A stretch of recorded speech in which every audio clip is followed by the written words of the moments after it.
साली आधी घरवाली। सिमरन की छोटी बहन विभा माँ के होते हुए भी सिमरन के ही पीछे लगी रहती थी। सिमरन, आ गई हो तो इसे खाना खिला दो। बोल रही है तुम जब तक नहीं खाओगी ये भी नहीं खाएगी। क्या है विभा, तुम खा लिया करो ना, मुझे ऑफिस से आने में देर हो जाती है। और कोई छोटी बच्ची तो हो नहीं तुम जो खाना भी नहीं खाती हो कि दीदी आएगी तो ही खाऊंगी। हाँ हाँ, छोटी बच्ची ही समझ लो। और एक बात, जब आपको पता है कि मैं आपके बिना नहीं खाती हूँ तो रोज रोज क्यों बोलती हो? अरे क्या है ये, दोनों बहनें कम माँ बेटी ज्यादा लगती हो। अरे दीदी की शादी हो जाएगी तब क्या करेगी बोल? जब होगी तब की तब देखेंगे। मैं तो दीदी के साथ ही रहूंगी हमेशा। दोनों की शादी ऐसे घर में कर देंगे जहाँ दो भाई हो। खैर, मामला आया गया हो जाता है। एक दिन सिमरन के पापा जब घर आते हैं, तुम लोगों के लिए अच्छी खबर है। वर्मा जी है ना मेरे दोस्त, उन्होंने सिमरन बेटी के लिए रिश्ता बताया है। बहुत अच्छा लड़का है, सिमरन को भी पसंद कर लिया है और कल वो लोग आ रहे हैं सिमरन को देखने अपने घर। सिद्धांत अपने माता पिता के साथ सिमरन को देखने आता है।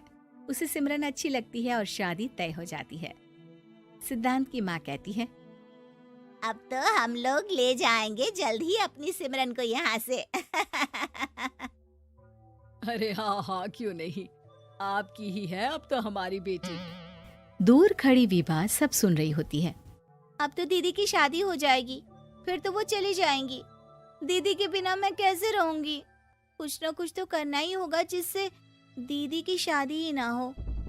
सभी के जाने के बाद क्या शादी के बाद दीदी हम लोगों के साथ नहीं रहेंगी? अरे नहीं तो फिर क्यों रहेगी, शादी हो जाएगी तो अपने घर चली जाएगी ना। तो मैं भी जाऊंगी उनके साथ, मेरा भी सामान पैक कर देना। अरे कैसे बात कर रही हो विभा, दीदी के ससुराल छोटी बहन नहीं जाती। हाँ, कभी कभी जाकर मिलाना और रोज फोन पर भी बात कर लेना, ठीक है? नहीं पापा, आप तो जानते हैं मैं दीदी के बिना खाना भी नहीं खाती, ना ही मुझे उनके बिना नींद आती है।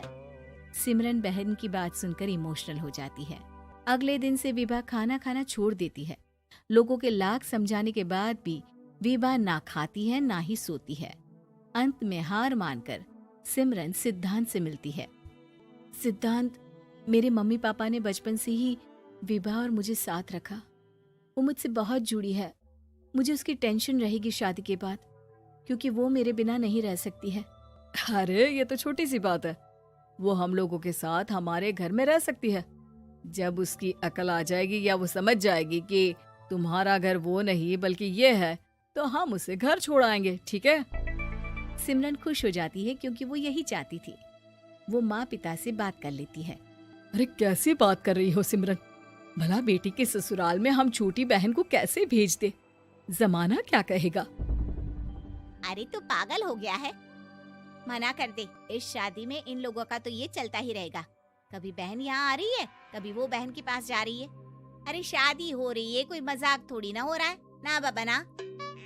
माँ कैसी बात कर रही हो, सिमरन से मैं जुड़ाव महसूस कर रहा हूँ और इतनी सी बात के लिए इतनी अच्छी लड़की को कैसे छोड़ सकता हूँ?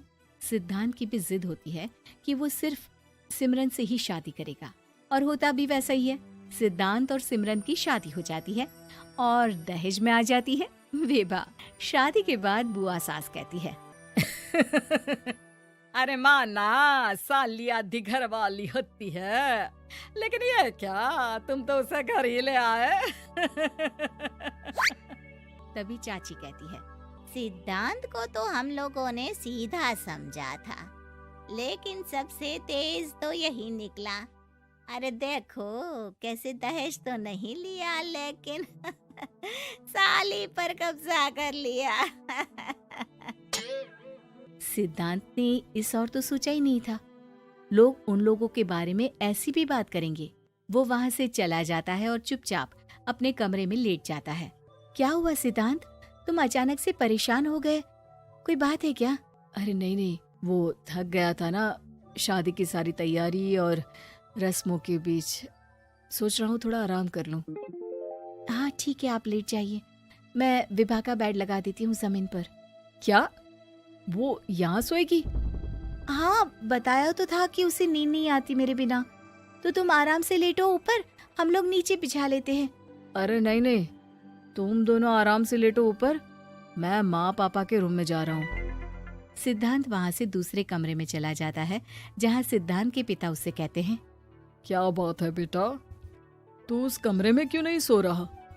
बहू से लड़ाई हो गई है क्या शादी के पहले दिन ही? अब नहीं पापा, वो दोनों बहनों को बात करनी थी और मुझे नींद आ रही है, तो मैं यहाँ सोने चला आया। अगले दिन सिद्धांत तैयार होकर ऑफिस जाता है। ऑफिस में लंच के वक्त दोस्त कहता है, क्या बात है सिद्धांत, इतना सारा खाना एक ही दिन में? हाँ यार, वो सिमरन को खाना बनाने का शौक है तो उसी ने बनाया है। यार हम लोगों की तो सिर्फ एक ही बीवी है, इसकी तो दो है ना। सिद्धांत को गुस्सा आ जाता है। कैसी बात कर रहा है तू? अरे तू तो भाग्यशाली है जो बीवी के साथ साथ साली भी आ गई।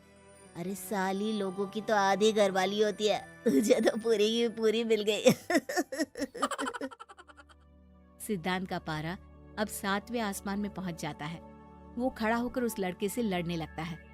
हाँ, मेरी शादी में मेरी बीवी के साथ मेरी साली भी आई है, ये सच है, लेकिन सिर्फ कुछ समय के लिए, क्योंकि उसने सिमरन को बचपन से ही माँ की तरह देखा और यूं अचानक वो सिमरन से अलग नहीं रह सकती थी। इसलिए सोचो, अगर मेरी बीवी उसके लिए माँ का स्थान रखती है तो मेरा दर्जा क्या हुआ? तभी वहाँ बॉस आ जाता है। माफ करना सिद्धांत, यहाँ इस मेंटल लेवल के लोग हैं, जरूरी नहीं साली सिर्फ आधी घरवाली ही हो, कभी वो छोटी बहन तो कभी बेटी भी होती है। वेल डन सिद्धांत। सिद्धांत को अब ऑफिस में कोई कुछ नहीं कहता, लेकिन आस पड़ोस का वो तो वही हाल रहता है।